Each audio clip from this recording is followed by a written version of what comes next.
3 years ago, I lost everything the night Adrian vanished. Now he's alive, the evidence is in my hands, and someone has a photograph of me at a place I swear I've never been. The rain was relentless that night, streaking the windows in long, uneven trails that made the city lights blur into a smear of gold and red. I stood at the edge of the pier, my fingers clenched around the strap of my leather bag, my heart drumming an uneven rhythm against my ribs. The air smelled of salt and diesel, a mix that should have reminded me of home, but instead it made my stomach twist. I had not planned to return to this city. Not now. Not after what had happened 3 years ago. But some places have a way of pulling you back, not out of nostalgia but out of unfinished business. The call had come a week ago. No greeting, no name, just a low male voice whispering into the receiver. If you want the truth, come alone. Then the line went dead. I should have ignored it. I should have thrown my phone into the nearest river and kept walking. But I couldn't. The voice had carried something I hadn't heard in years, the echo of a secret I thought was buried with my past. The streets were darker here, narrower, and every shadow seemed to lean closer as I passed. I turned into an alley I knew too well, where the bricks still carried faint graffiti, and the smell of damp paper from the old print shop lingered. It was where I first met Adrian. Adrian Hayes, the man who had once promised me forever, and the same man who had vanished without a trace the night my life fell apart. I had tried not to think of him, but his absence had been a wound that never closed. I pushed open the heavy door at the back of the alley. Inside, the air was thick, warm, and humming with the low buzz of an old ceiling fan. A man sat at a corner table, his face hidden under the shadow of a cap.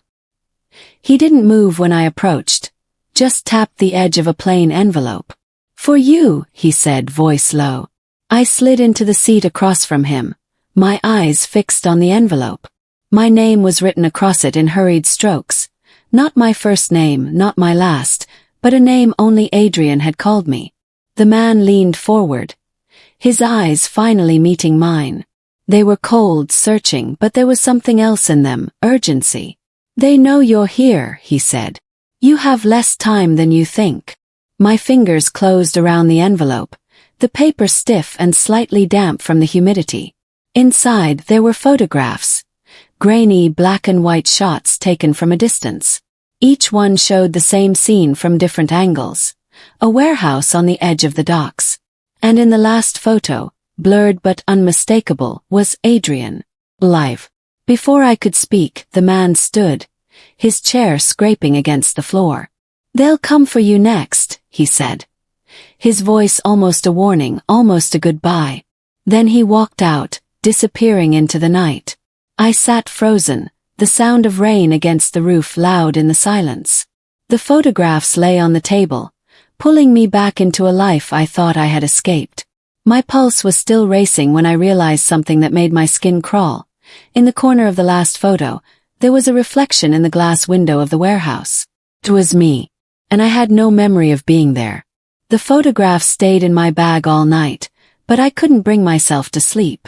Every time I closed my eyes, I saw that last image. Adrian's blurred figure walking into the warehouse, and my own reflection in the window. The problem was, I had not been anywhere near that place in years. Morning broke gray and cold. I sat at the small kitchen table in the cramped apartment I had rented under a false name, tracing the edge of the top photograph with my thumb. There were only two possibilities. Either someone had staged the image to draw me in, or I had been there and didn't remember. Neither answer felt safe. I decided to go to the docks. The streets smelled of wet asphalt and frying oil from food stalls setting up for the day. As I walked, my mind kept drifting back to the night I last saw Adrian. I could still remember the way he looked at me. Not with love, not with anger, but with a strange mix of regret and urgency, as if he wanted to tell me something but couldn't. Hours later, everything had collapsed. My apartment burned, my accounts frozen, my name tangled in accusations I couldn't fight. And Adrian gone. The warehouse was older than I remembered, its windows clouded with grime, its metal siding streaked with rust.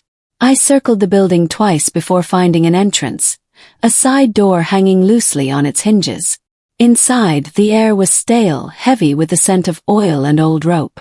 Shafts of light from broken windows cut across the dust in slow, moving columns. That's when I saw it. A thin strip of yellow tape in the far corner, the kind police use. It was frayed, brittle, as though it had been there for years. Behind it stood a table covered in plastic sheeting. On top of the sheet were more photographs. Not just for me. Of my family. My friends. Even people I had barely spoken to but had crossed paths with years ago. Heard footsteps. I turned sharply, my hand going to the small blade I carried in my coat. A man stepped into the light. He wasn't Adrian.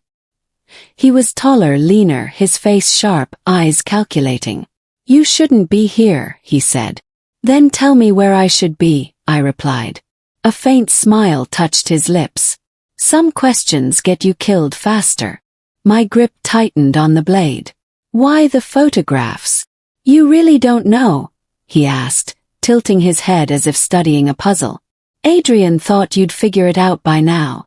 My pulse spiked at the sound of Adrian's name. "Where is he?" "Closer than you think," the man said, taking a slow step forward. "But if you want to see him, you'll have to decide which truth you want, the one that saves him or the one that destroys you." Before I could press for more, the sound of tires screeched outside. The man's expression shifted instantly. He pulled a small object from his pocket and slid it across the floor toward me.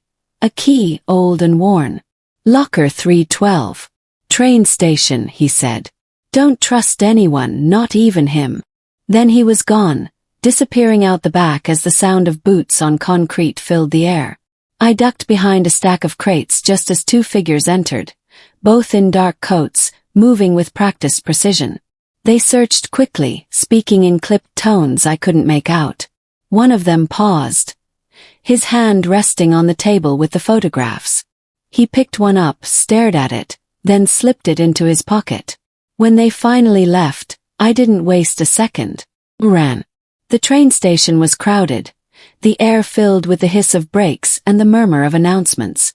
I found locker 312 near the far end, away from the busiest platforms. The key slid in smoothly, the metal cool against my palm. Inside was a single item, a small, flat wooden box. No lock, no markings. My breath caught when I lifted the lid. It wasn't money. It wasn't documented. It was Adrian's silver watch, the one I had given him on the night we promised we'd never keep secrets. The second hand was still ticking. Beneath it lay a folded slip of paper with 3 words scrawled in hurried ink. "They lied to you." Shadow fell across me. I turned slowly and froze. Adrian was standing there, alive. He looked older, thinner, his eyes carrying a weight I couldn't name.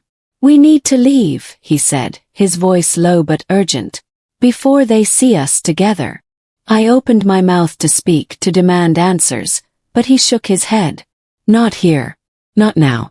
You don't understand what you've walked into." "Then make me understand," I said, my voice trembling with equal parts fury and relief. He stepped closer, his hand brushing mine for just a moment, a fleeting contact that carried more than words ever could. "I will," he whispered. "But first you have to decide if you trust me. Because once we start, there's no going back." Somewhere behind us, a whistle blew, the sound sharp and final. And in that moment I knew, whatever truth was waiting for me was far darker than anything I had imagined. And I was already in too deep to turn away.